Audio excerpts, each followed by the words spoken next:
Hello, welcome to Podsongs. I'm Jack Stafford. I interview inspiring people in service to others as inspiration for new songs. Now, I'm a member of the Aetherius Society, which is a spiritual organisation, and I try to pepper Podsongs with guests from the society because it's the most advanced spiritual teaching in the world, so why wouldn't you? The pillar of the society is service to others, and today's guest is a priest in the society who moved from the UK to America to work there, to serve there. So let's get some spiritual inspiration from the deep water that is Paul Nugent.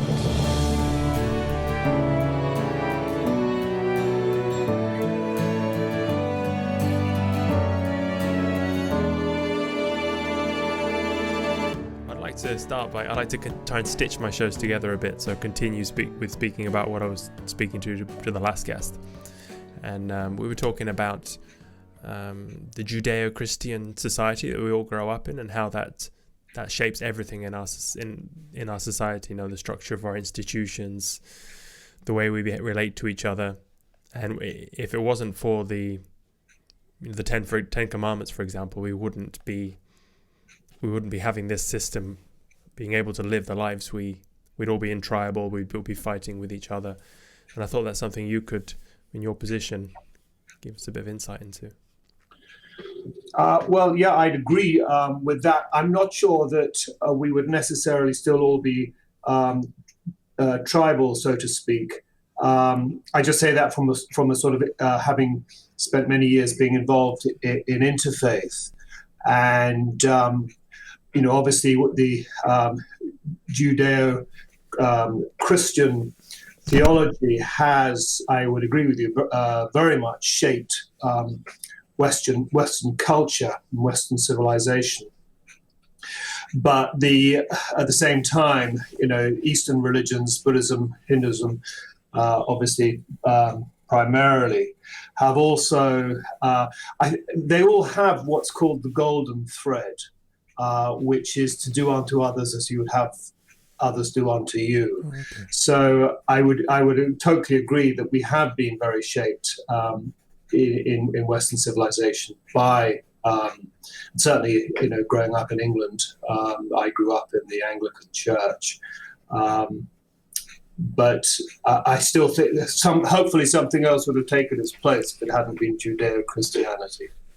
But that's what the teachings of Jesus in particular, they affected the West. No, that was his mission, because the Buddhism has affected the East. Right. But well, as we certainly believe in the Aetherius Society, the Buddha and the Jesus, well, actually, Dr. King refers to them as brothers, I think, certainly spiritual brothers. And I think ideally, and if we could get to the actual core and root of Christians' teachings, of Christ's teachings, I think we'd probably find that they had a great deal in common with Buddhism. But if you took away Hinduism, Buddhism, and Christianity, which in the Aetherius Society we believe they came from cosmic masters. Right. What would we be? What would we have left now? What would we be like? Would we have got there on our own by ourselves in the end? That's a big hypothetical question, Jack. Which obviously I can't answer. I don't know. Is it would be my answer, but yeah, it's interesting. I mean, if you look at shall we say, indigenous tribes, the few remaining in isolated places around the world, Borneo comes to mind, the Amazon rainforest comes to mind, probably parts of Australia. I think actually they probably got a way of life that is extremely, it's probably not just sort of structured and organized, but beneficent in many different ways. And I think actually, in point of fact, there's probably a lot that Western culture can learn from indigenous tribes unaffected by Western so-called civilization and culture. Yeah, who was it said that agriculture was the biggest mistake man ever made, or something like that. Agriculture. Yeah. Stopping the hunting, stop being that close to nature and everything.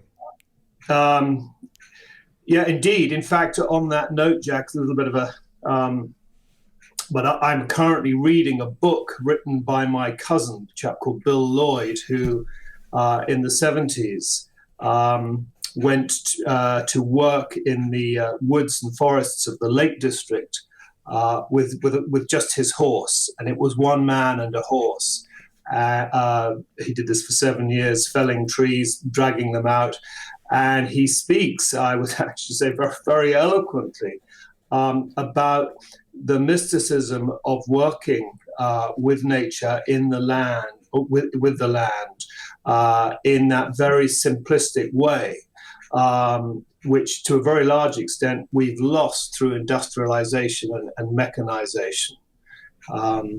And I think, there's you can say the same about the way we've become in many different ways. In fact, I was just looking at a quote from Tom Waits, the musician, how we've really sort of allowed modern day culture to completely separate us from innate, natural, spiritual values.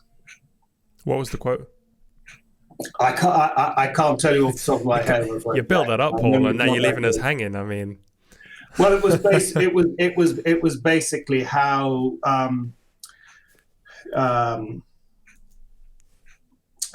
We'll come back to it. We can come back. We can come back to it because I grew up as no fan of organized religions, as many people, because they've been taken over by the dark forces and the teachings twisted, and but if you take away that, the many atheist people today, all these developments, these technological developments that they like. And the society they like, it wouldn't exist without that religious foundation. Is that true, do you think? I don't know. I mean, for me, as I say, I sort of had a spiritual awakening in my sort of early mid-20s, and as I mentioned, I was raised in the Anglican Church. I wasn't familiar with anything else, and so I turned to the New Testament, the four Gospels, and that was one of the biggest turning points in my life. Actually, reading those Gospels, and so I think that there is still a tremendous amount of value and goodness in Orthodox religion. And had I not found that, I don't know where I would have gone. But certainly coming across the Master Jesus and what he was saying, even in the Bible, even somewhat diluted from perhaps what it originally was. But the essential message is still there for sure. And as I say, it was extremely valuable to myself. And later obviously led me towards coming across the Aetherius Society. So you were...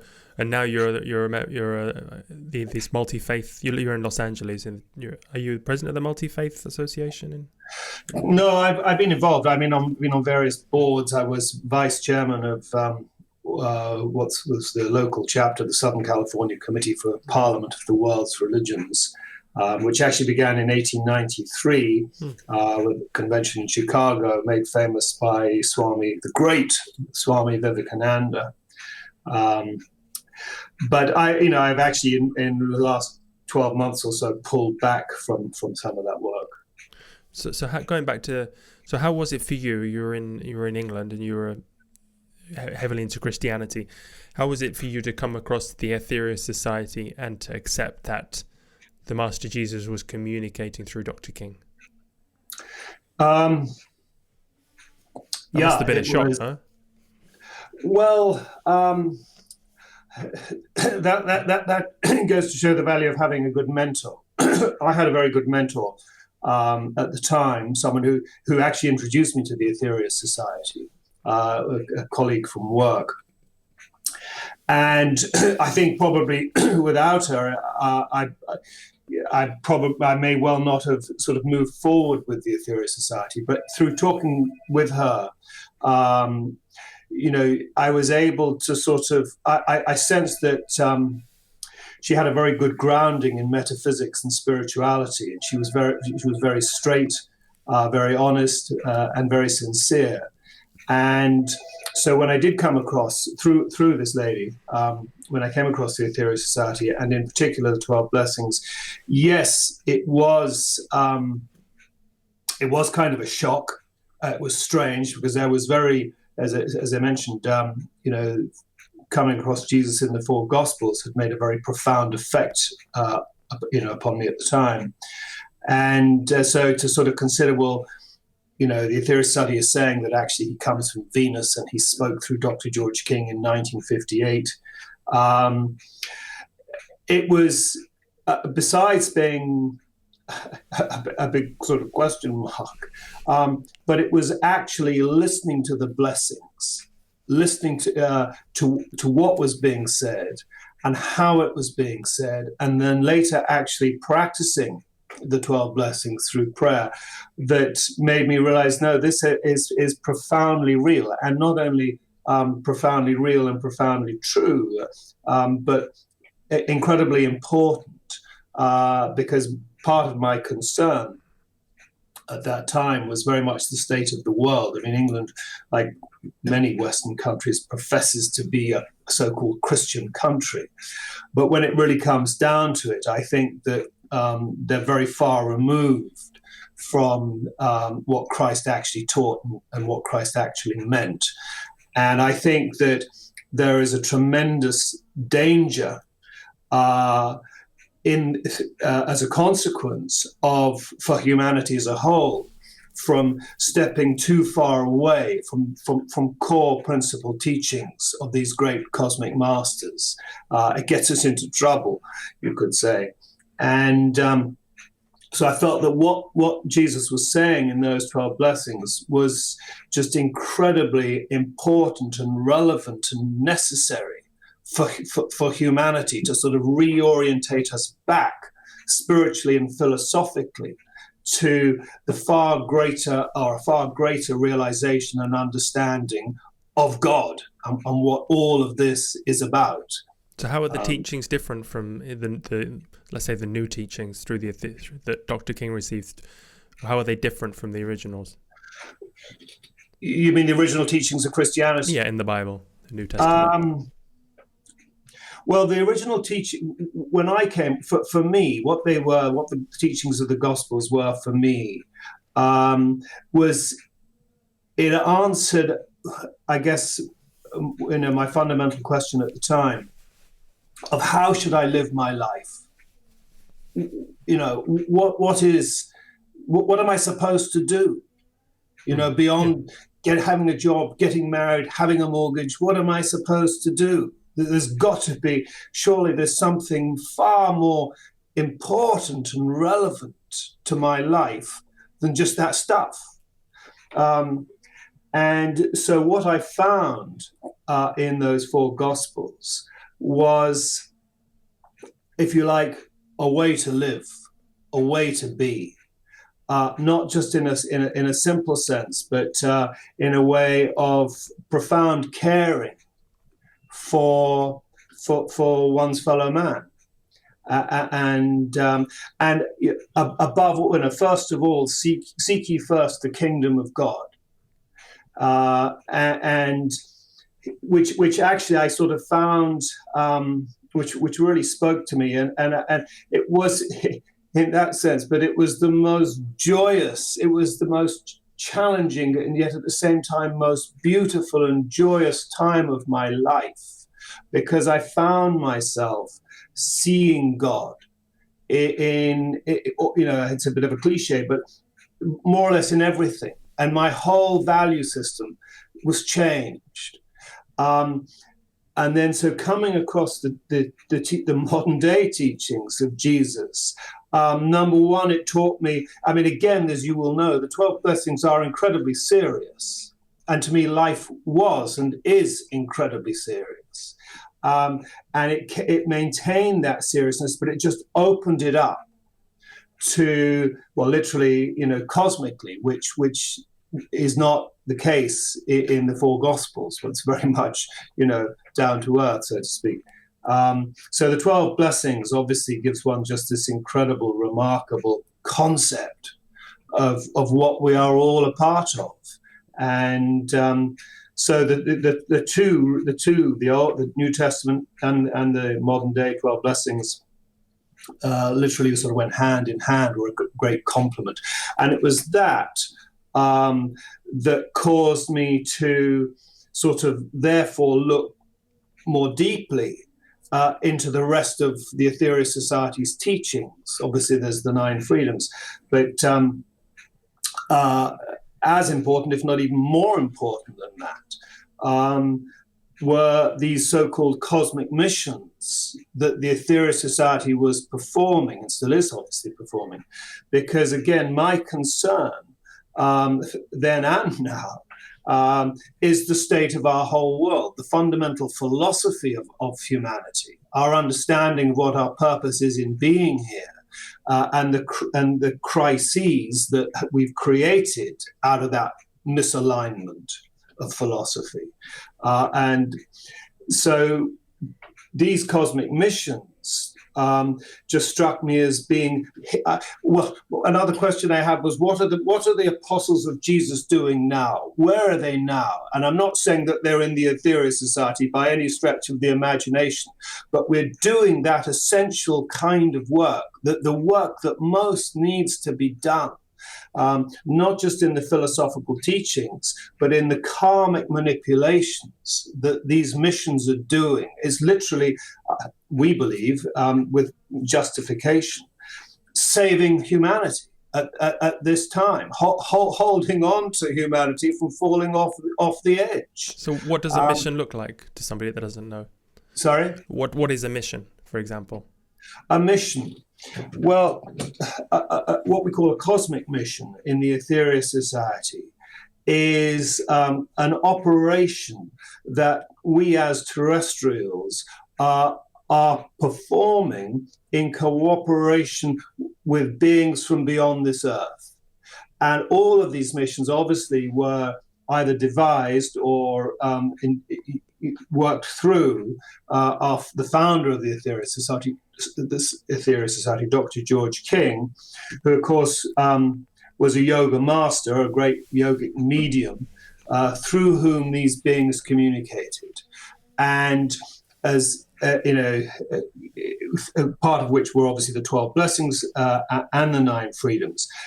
And it's through listening to, studying those teachings that I think, certainly for myself, for everybody who's in the Aetherius Society, gives one a sense of their profundity and their truth. And so that leads one to have a recognition and an appreciation of beings actually existing beyond this earth, on the other planets. Dr. King, one thing he did say about 12 blessings is, either I'm a genius, not that he was a show-off, he wasn't, he was a very humble man, but he said, either I have to be a genius for bringing through the Master Jesus to give these teachings of the 12 blessings, or if I did not bring through these 12 blessings from the Master Jesus, they must have come from myself, which would still make me a genius, because they are that profound and beautiful, and the practice that goes with it. So through studying the teachings in depth, it took me 2 years. I was relatively slow, but it did take me 2 years of investigating and studying these teachings. As I say, I took life very seriously, still do. And so it's important to know that these teachings were entirely valid. And obviously they proved themselves to me to be so. So then coming back to the missions, these are the same cosmic beings from other worlds who are using, for the most part, if not entirely, I think, radionic apparatus designed by Dr. George King, to, at the end of the day, they're all actually, I think, doing the same thing, which is manipulating energy. It's taking a high frequency of energy from a source and using that radionic apparatus, passing it through that radionic apparatus, sending it to a place of need. And one of those, mission we call Operation Sunbeam, is taking energy from a source, both on Earth and even beyond Earth now, and giving it to the logos of the planet. Another thing the Aetherius Society teaches us, far from being alone, coming back to indigenous people, it's something that they fully recognize, is that the Earth is a living being with consciousness. And it's a being which Western society takes, I would say, completely for granted. We take what we want, we throw it back, we pollute, we trash, we have no regard. We're beginning to get a thread, but it's almost a bit too late. But the Aetherius Society, Dr. George King, fully recognized the sacredness of the logos of this planet and our indebtedness to this planet for giving us a place in space to go through evolution, to sort of wander around the surface of the earth and ask these philosophical and spiritual questions. What am I doing here? What's it all about? She gives us that space, that opportunity, everything we need to go through life, or that karmic evolutionary journey. But by the law of God, which is the law of karma, we owe back. And Operation Sunbeam is a means for humanity to give back to the logos of Earth, and it goes to the absolute root and basis of the whole ecology movement. In fact, funnily enough, it began in 1966, round about the time that the ecology movement began. So it's also about service. I'm getting that theme from you. At the end of the day, it is. Well, actually, no, but I would say it becomes service, but I don't think it is all about service. Actually, Jack, I think it's all about love. I think actually it's all about love. The love leads to the service, but if you don't have that love, you won't have that service. Because service without love is work, basically. But so it's something that is awakened in one's own heart, one's own whole being, certainly one's conscience, that life matters, that everything matters, and that triggers a care, and that triggers a compassion, which you can combine as love, a sensation of love, and that love drives one to do something about it, which becomes service. Okay. Yeah, you are very serious, Paul. You're very I go both ways, Jack. I could be lighthearted too, but if we're talking about the importance of life and the purpose of the Aetherius Society, I do take these things a little bit seriously. No, but you have a great gravitas. It's very communicable. Well, thank you. So what other... because I have to condense this down into a song, so I'm looking for that golden thread, as you say. I couldn't quite figure what all this was about. Well, I guess then, Jack, it's about feeling the love. I'm sure that's a lyric. That's been done many times, yeah. Yeah, but not just feeling that love, but then applying that love. Because again, in the sort of musical, lyrical sense, it's more often sort of she don't love me anymore, or that kind of love. But this is feeling a cosmic love. It's experiencing that literal cosmic unity of all things, which is love, and then applying that in the most powerful and potent way that one can, which is finding a way to serve. And as Mars Sector 6 tells us in the 9 Freedoms, there are many ways to serve. And it certainly does not, does not have to be done through the Aetherius Society. I think the Aetherius Society is, as I mentioned, through these cosmic missions, is probably the most powerful way, certainly that I have found. And I think it'd be very difficult to find another way, because we are literally working with great cosmic beings who have this profound cosmic love. And you could say it begins with cosmic consciousness. On Earth, we're working towards cosmic consciousness. On the other worlds, I would say that they've never known anything other, or certainly less than, cosmic consciousness. That's their starting point, and to which I like to paraphrase Winston Churchill from World War II, and that is that cosmic consciousness is not the beginning. No, sorry, because cosmic consciousness is not the. Let me just remind myself what Churchill said. Do the Tom Waits one as well, will you? Oh, well, I have to look that one up.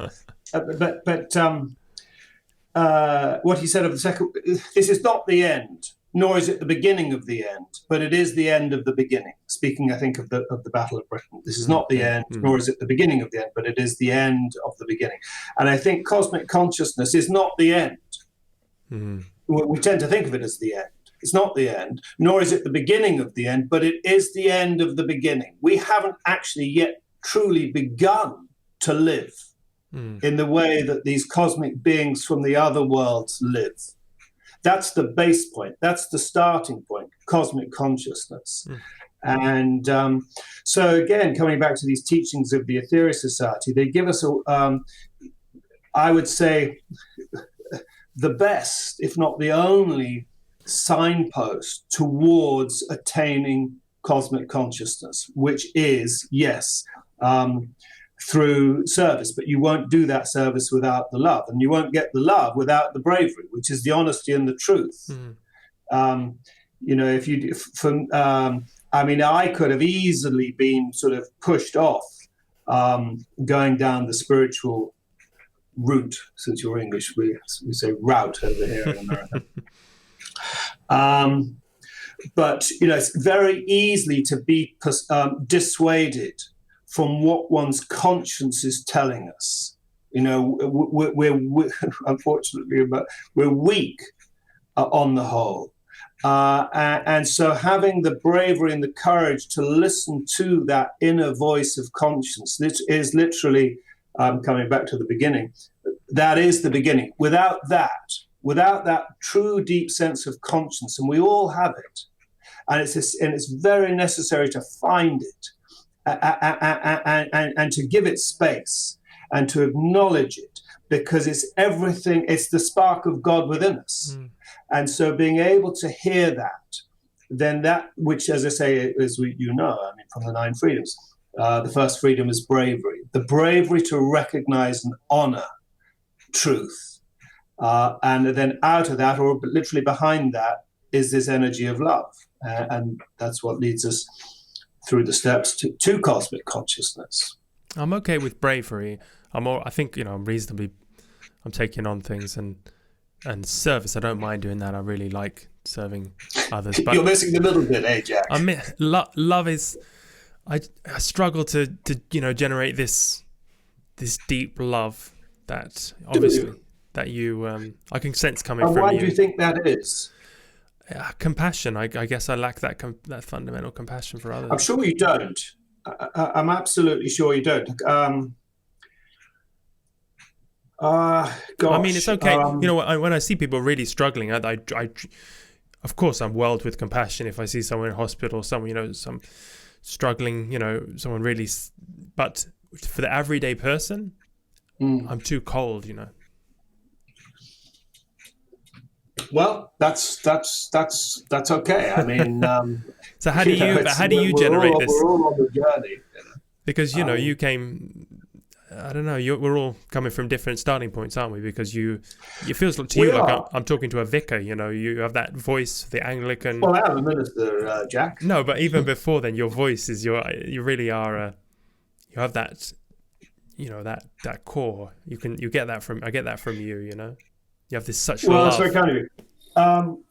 And again, I would say it comes back to the simple fact that I won't say necessarily for whatever reason, because I think that, here we're sort of getting into reincarnation, past lives. But I think my past life experience not only led me to the teachings of the Bible, and not only led me to the teachings of the Aetherius Society, but gave me this sense that life is incredibly, unbelievably, profoundly important. There's nothing else, and it has this being. The same period that I was coming across Christianity, I started writing poems, and they all addressed this fundamental nature that I am alive. I am. It all is, and it all, as far as I was concerned, had to have a purpose, and I've not been dissuaded from that. No, because it must have been harder for you coming from. I mean, I came from an atheist background. You come from a Anglican. People, how do people respond to you when you tell people Jesus from Venus and he's come back to teach? I mean, it's not something light, is it? Fortunately, Jack, I had very good friends, and I still have very good friends. In fact, almost all of those friends are still friends of mine today. And actually, one of the few blessings to come out of COVID has been reconnecting with many of those people I knew, in my youth. So I guess for them, one thing I've learned from recommunicating with all these old friends is that we don't change. Mm-hmm. We really don't change very much. All that happens is you get grey hair and lose your memory a bit. But other than that, we fundamentally don't change. And I think that to them, I probably always was, number one, quite serious, and number two, a bit odd. And I think that, and that was fine, that's Paul, so I think that when they saw me going, I think certainly they were concerned. I think the more I became involved with the Aetherius Society, and there came a point when I was given the opportunity to actually come here full time. When I say come to the American headquarters, coming back to mortgage, job, and all that kind of stuff. I had a good job. I had a mortgage. I had a very sort of standard way of life in London at the time. And I literally gave it all up to go and join, on the face of it, a UFO cult in California. Mm-hmm. And to my parents' tremendous credit, they never tried to stop me. They never tried to dissuade me. They just, and again, I was fortunate. I think because I came out of a sort of cradle of love. I mean, my family, my parents, not in the sort of gooey sense. I mean, we're not a kissing family, we're not a hugging family, but we're very, that wonderful sense of love is very much there. And they could recognize he has to find his own way in the world. And we have to allow him to do that, let him do that. And they did. And likewise, I think my friends probably sort of talked not so much behind my back, but amongst themselves, thinking, geez, they're a bit worried about Paul. But again, they knew that I was kind of a solid, sincere guy, and they could see that this was meaningful to me. I think, and certainly from my parents' point of view, I think that who I still have a very good, wonderful relationship with, thanks particularly to FaceTime, but they've seen that I haven't changed at all. I'm still completely Paul, their son. I think they were a bit concerned, obviously, But no, my friends, everybody from back then, I think they were concerned, but they knew, hey, this is Paul. He's doing what Paul does. If I knew you before then, because from what I sensed from your personality, that I'd really be interested to learn about the Aetherius Society, because you're not somebody who I can see gets blown with the wind. You're somebody of depth and profundity. So, did other people follow and try to learn about it? Certainly none of my friends. I had a girlfriend, still very much a friend to this day, who of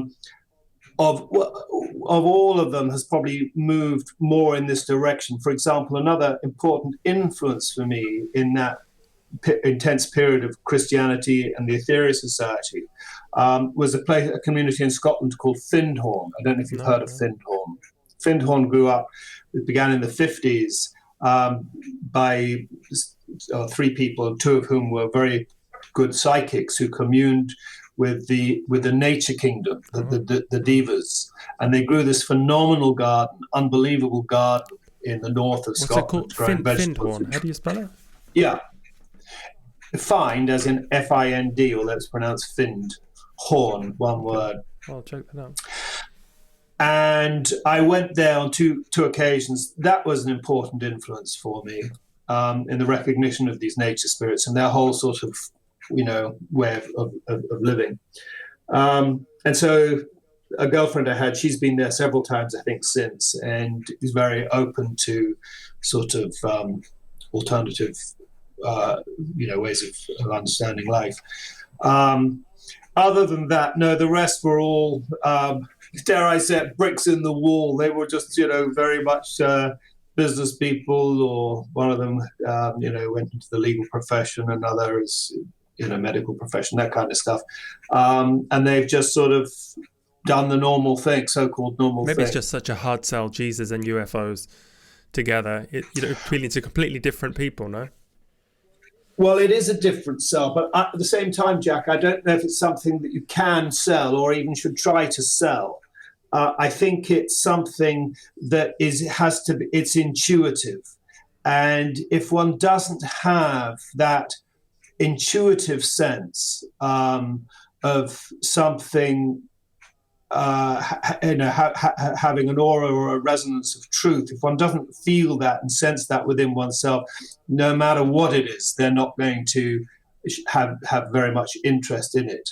And so none of them, I have one very good friend from that time to this, who actually did become a very orthodox Christian and still is. He's very, very devout.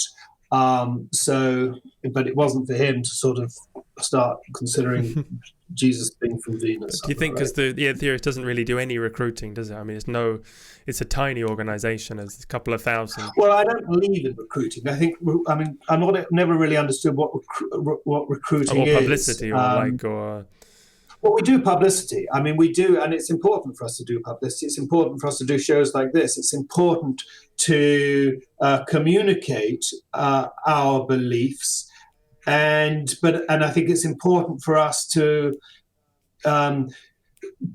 literally to be sincere, to be honest. I'm not expecting or necessarily hoping anybody. I'm not hoping. I put it out. Yes, I'm a member of the Aetherius Society. I do believe in cosmic beings. I do believe in life beyond Earth.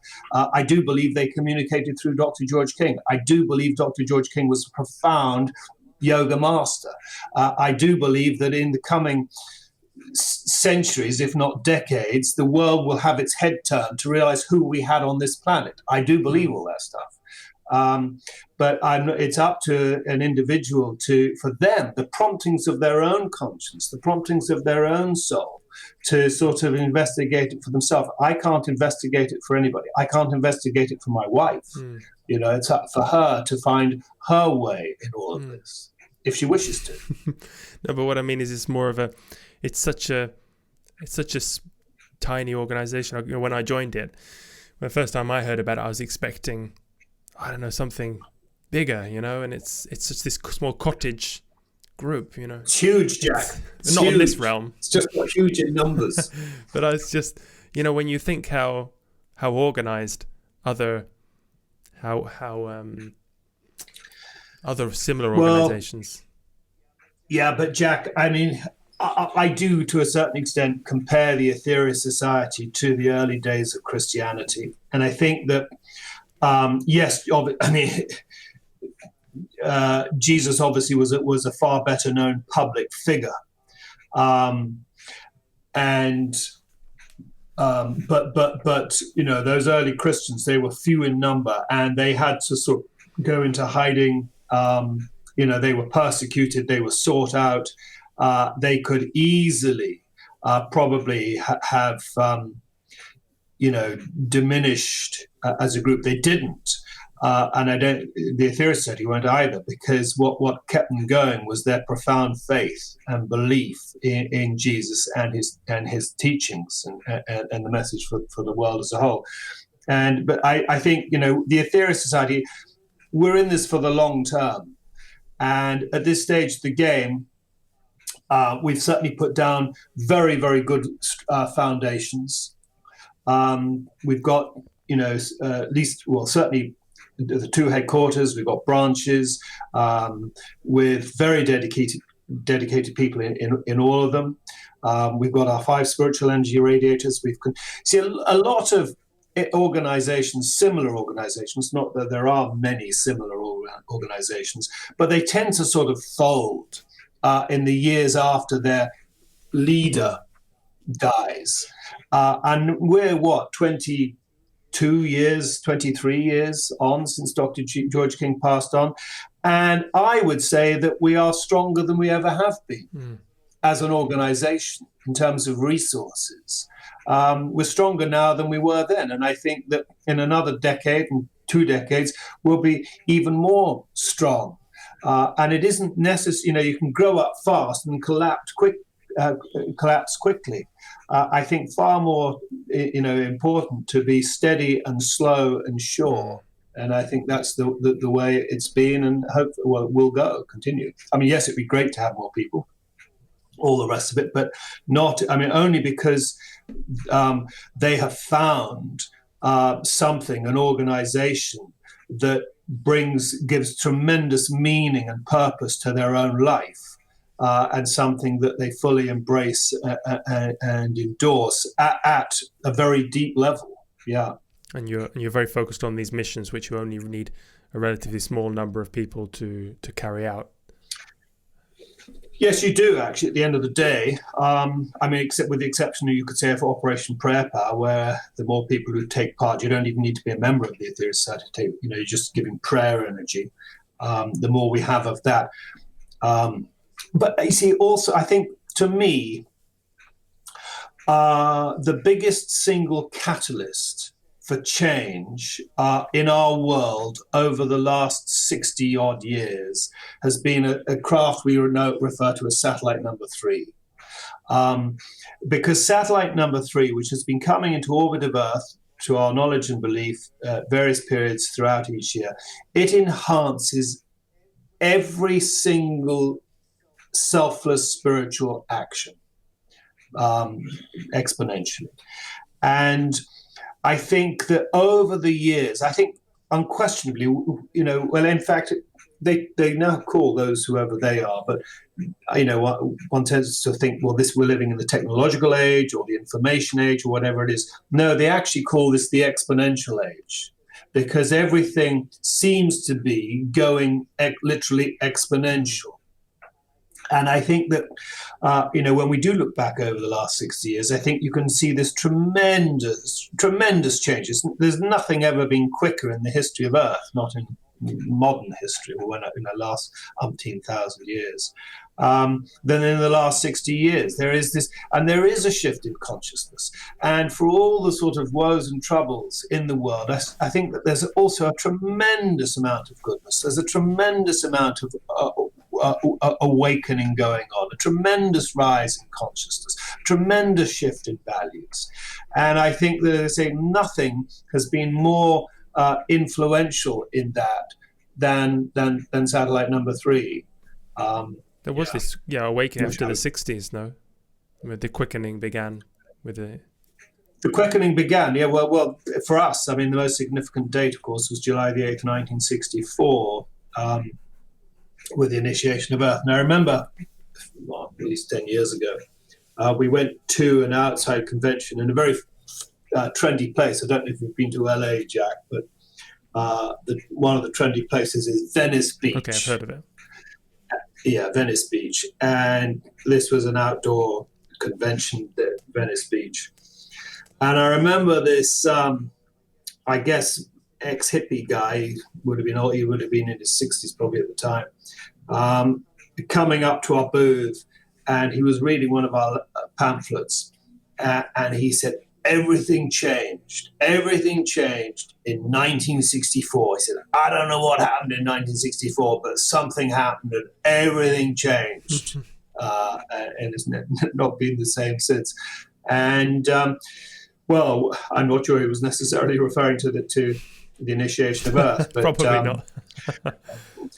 Well, I mean, he wasn't, but it was the reason. 60s, the 60s, from the perspective of the Aetherius Society, there's never been a decade like that before, and there won't be a decade like that again. So much happened in the 60s. I mentioned Operation Sunbeam began in the 60s. We had other missions dealing with we mentioned other planes, other planets, but we also recognize there are lower planes, the so-called hells, Dante's hells. And all of these have to be cleaned out, or had to be cleaned out prior to having the rise in consciousness, the new world upon Earth, so to speak. They had to be cleaned out. All that happened in the 1960s. We recognize extraterrestrial masters, cosmic masters. We call them the adepts, going into these lower astral realms to clean them out. That happened in the 60s. We can't have a new age. So, you've got to go down into the basement and clear it out. We've got a clean house, and it starts by cleaning out the basement. That was the foretold Armageddon, and it happened in the lower realms. That's right. And that was Dr. King and 5 other. That was Dr. King. We recognize he was one of the adepts. There were 3 initially who came here, born through in the way we're born, and they were later joined during another of these missions in the lower astral realms by 2 more who didn't have the time to spend going through growing up, being born as a baby, etc. They came as adults. And the Lord Babaji was number 6.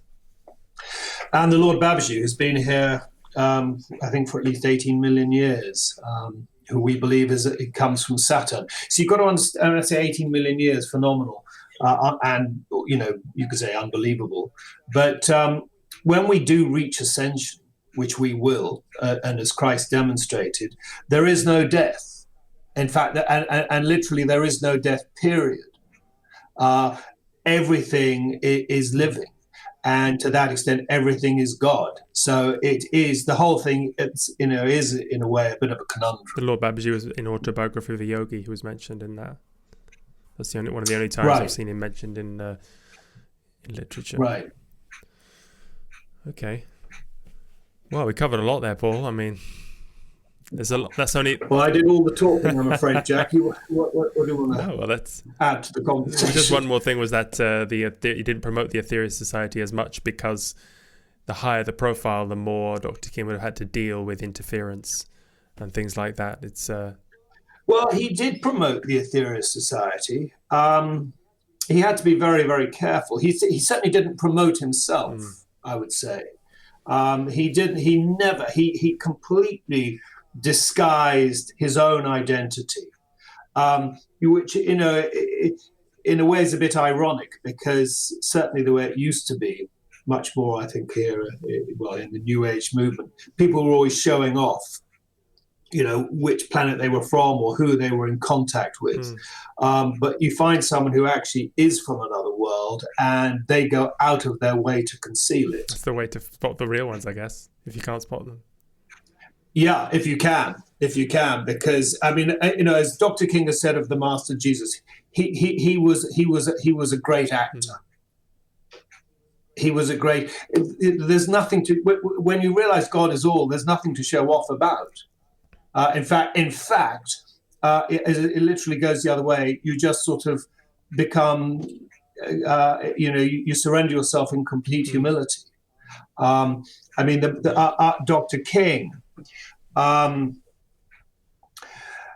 he came to refer to the master Aetherius, which is a pseudonym, and another master, we believe, from Venus, as His Excellency, the Master Aetherius, His Excellency. And he would, and Dr. King would say, "I have no idea who he is." And I think that, I mean, unquestionably, the Master Aetherius, who comes across as, well, I can't say ordinary at all, but there's no airs and graces about the Master Aetherius. And this is the beauty of it all. And this is the trap that humanity's fallen into. It's totally a sort of a celebrity culture, and which is the complete opposite of the truth. It's a mirage. It's empty. It's devoid of truth and heart and all the wonderful things. It's the opposite of that certainly the masters have, and that we ourselves should be seeking. Dr. King said he met many of the hierarchy of Earth, the ascended masters, and he'd yet to meet a saint. They were all, that's right. Personalities, and none of them perfect, and he would be the first to say he was not a saint, but I'm sure that there are many. He will be seen as a saint. There's no two ways about it. More than a saint. Did you ever get to meet him? I knew him very well, Jack. I was extremely lucky. Oh, okay. Extremely lucky. I came from the sort of back of the queue. I was the only staff member in England who'd never met Dr. King, but through a sort of set of circumstances, I actually became one of his personal assistants in Santa Barbara for the latter years of his life. And so lived with him literally under the same roof for about 3.5 years. I mean, I can say I only knew him as an old man. I never knew him under the age of 70. But no, I came to know him very, very well, and it was a great honor. I remember before I came over here in 1990. Essentially for 1 year, I managed to remain here. And I remember, actually, it was July the 8th. July the 8th were always rather hairy times because everything was incredibly tense. And I was in his kitchen, and he passed through his kitchen and then came back through, and I was just sort of standing there. And as he was about to go into what is his living room, the other side of the kitchen, he stopped, and he turned back, and he looked at me, and he said, serve me. It's the greatest thing you can do in all your lives." And then he moved on and went into the living room. But I mean, I honestly do believe that to be absolutely, profoundly, totally true. That's quite out of character for him to say something. I wouldn't have thought he would say something as direct as that when I've heard him. Well, he said it in private. But he wasn't a kind of an egotistical person like that, it sounds. No, it wasn't. It was, I mean, I think it was, well, it was great. It was wonderful for me to sort of, have that single experience. But, and I'm not, I'm not exactly sure why he said it. Maybe he felt he needed to tell me that. But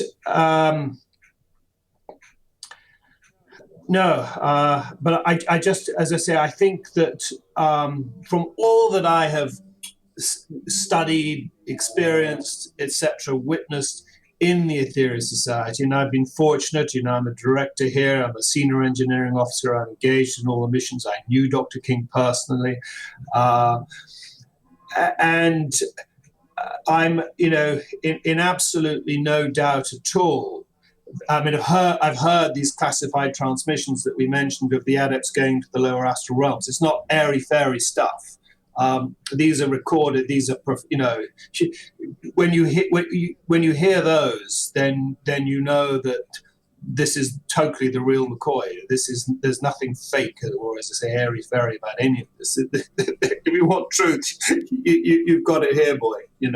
And so in all that, truth the one thing that will endure is truth. And I think, as I say, that with the passing decades and centuries, the world will come to recognize who this master was. I mean, let's face it, Jesus wasn't recognized. He was murdered. The Buddha wasn't recognized. He was made to beg. Sri Krishna was a shepherd.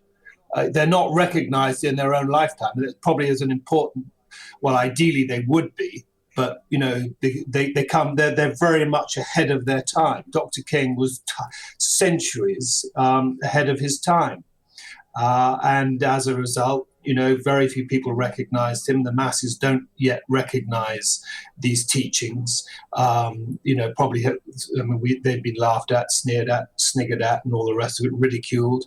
That's only because people haven't. It hasn't resonated.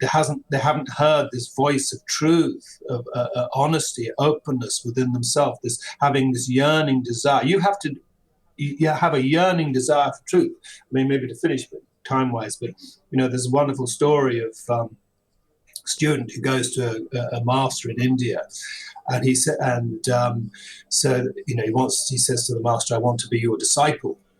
And the master says, "All right, well, come with me." And they go down to the river, and he takes this aspirant, and he plunges him under the water, and he holds him down there till he's kicking and wriggling and squirming to come back up. And the master says, "Right, okay, well, when you were down there with your head under the water, what did you most want?" And the student says, "Air, I wanted air." And the master says, "Well, when you want truth more than air, then come back and you'll be ready to be my student." So, you really have to, the truth is not easy to find. We've had a very complicated karmic path on this earth, and you have to be ready and willing and want to give up all the sort of material baubles, which in my mind will come to you anyway, if you wish them to, need them to. But no, you have to really want truth more than anything else. And if you don't, then it won't happen. Yeah, there's some of these other organizations promising you, get me mine, and the Aetherius Society doesn't offer that, does it? I mean, but there are so much. I've suffered so many of I haven't heard the transmissions, but I've heard so many of the lectures and the addresses and the teachings, and it's so profound and so much, right. Just yogic practices and wisdom and teachings as well. It's a incredible depth of knowledge. So it sure is, Jack. It sure is. Well, I'm looking at the clock there, and it says 1 hour and 20 seconds. So I don't know if we're done. Yeah. Thanks very much, Paul. That was great. Thank you very much, Jack. Really appreciate it.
Humanity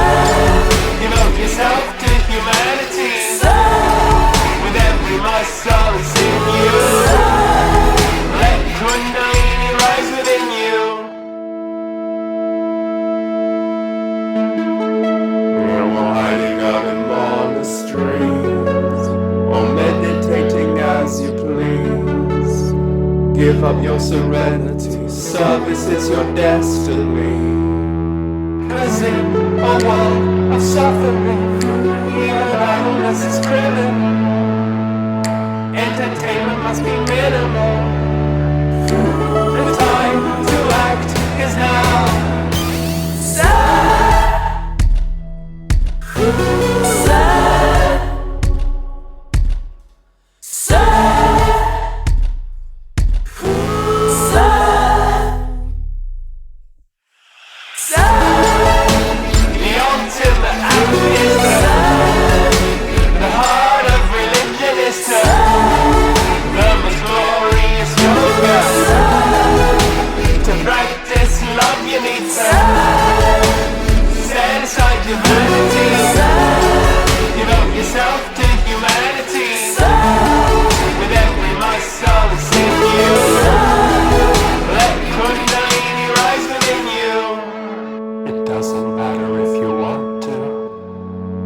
Doesn't matter if you believe.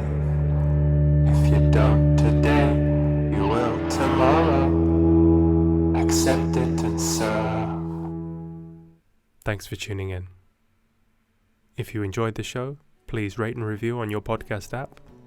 If you'd like to hear the song again, just go to Spotify, Deezer, iTunes, stream it till your heart's content, or even better, because 1,000 streams buys me a cup of coffee, is to pay $1 on Podsongs.com, and all that money goes to pay for the musicians, Maurizio Sanicola and Massimino Vozza, and my researcher Dori Verba, and a cup of coffee. Alright, thanks very much. See you next time.